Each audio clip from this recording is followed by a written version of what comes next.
Sarah hadis pertama yaitu tentang niat dan ikhlas bagian yang ketiga. Selanjutnya dikatakan dan setiap manusia mendapatkan apa-apa sesuai yang diniatkannya. Maksudnya, hasil akhir yang didapatkan seseorang dari perbuatannya tergantung niat apa di balik perbuatannya itu. Dia tidak akan mendapatkan selain yang diniatkannya. Syekh Abdul Muhsin Al-Abbad Al-Badr Hafizahullah mengatakan, barang siapa yang datang ke masjid untuk sholat, atau untuk menghadiri sholat berjamaah, atau mencari pahala dengan berzikir dan membaca Al-Quran, maka dengan ini dia akan mendapatkan sesuai apa yang diinginkannya.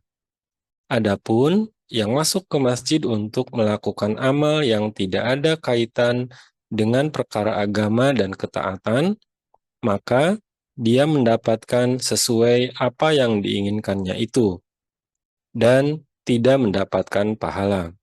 Para ulama berbeda pendapat apakah kalimat wa innama likulli imrin ma nawa memiliki makna yang sama dengan innamal a'malu biniyat, ataukah dia merupakan kalimat penegas, taukid dari kalimat tersebut. Dan Syekh Ibnu Al-Utsaimin lebih menguatkan bahwa maknanya adalah sebagai kalimat penegas, sebab pengulangan biasanya memang berfungsi sebagai penegas, penguat, dan penjelas dari kalimat sebelumnya. Selanjutnya dikatakan, maka barang siapa yang hijrahnya kepada Allah dan Rasul-Nya, maka hijrahnya itu adalah kepada Allah dan Rasul-Nya. Kalimat faman, maka barang siapa, secara khusus yang dimaksud dalam hadis ini adalah seorang laki-laki yang berhijrah dari Makkah ke Madinah, bukan karena mencari keutamaan hijrah, tetapi karena mengincar seorang wanita yang ingin dinikahinya. Berkata Imam Ibnu Daqiq Al-Id, mereka meriwayatkan bahwa ada seorang laki-laki yang berhijrah dari Makkah menuju Madinah. Dengan hijrahnya itu dia tidak menghendaki keutamaan hijrah. Dia hanya menghendaki agar dapat menikahi seorang wanita yang bernama Ummu Qais. Sehingga di dalam sejarah, laki-laki tersebut dikenal dengan sebutan Muhajir Ummu Qais. Walaupun sababul wurud hadis ini karena laki-laki tersebut, namun nilai dan hukum yang terkandung di dalamnya juga berlaku bagi manusia lain secara umum. Hal ini sesuai kaidah al-ibro bi umum al-lazfi la bi khusus as-sabab, yaitu pelajaran bukanlah diambil dari sebabnya yang spesifik, tetapi dari makna lafaznya secara umum. Kalimat kanat hijratuhu, yang hijrahnya, yakni hijrah dari Makkah ke Madinah, setelah 13 tahun dakwah di Makkah mengalami penindasan. Dahulu di Madinah dinamakan Yasrib, dan hijrah tersebut adalah yang kedua. Setelah hijrah pertama ke Habasyah atau Ethiopia, kemudian peristiwa ini menjadi titik tolak awal penanggalan tahun Hijriah.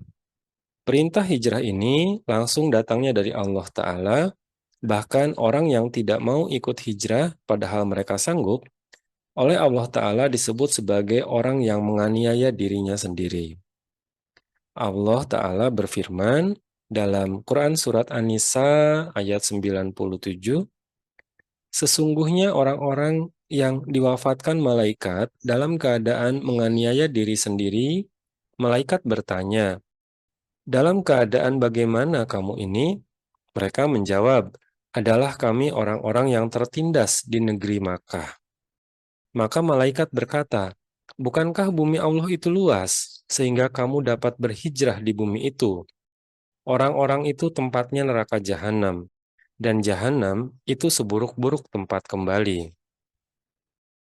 Yang dimaksud dengan orang yang menganiaya diri sendiri di sini ialah orang-orang muslimin Makkah yang tidak mau hijrah bersama Nabi, sedangkan mereka sanggup.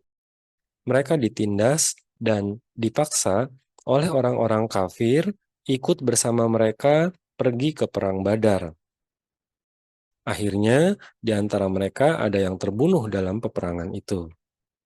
Imam Ad-Dahhak mengatakan, mereka adalah orang-orang munafik yang memang berselisih dengan Rasulullah Shallallahu Alaihi Wasallam. Justru mereka ikut bersama kaum musyrikin ketika perang Badar. Rasulullah Shallallahu Alaihi Wasallam pun mencela mereka. Dari Samurah bin Jundub radhiyallahu anhu bahwa Rasulullah Shallallahu Alaihi Wasallam bersabda, barang siapa yang berkumpul dan tinggal bersama orang musyrik, maka dia adalah semisal dengannya.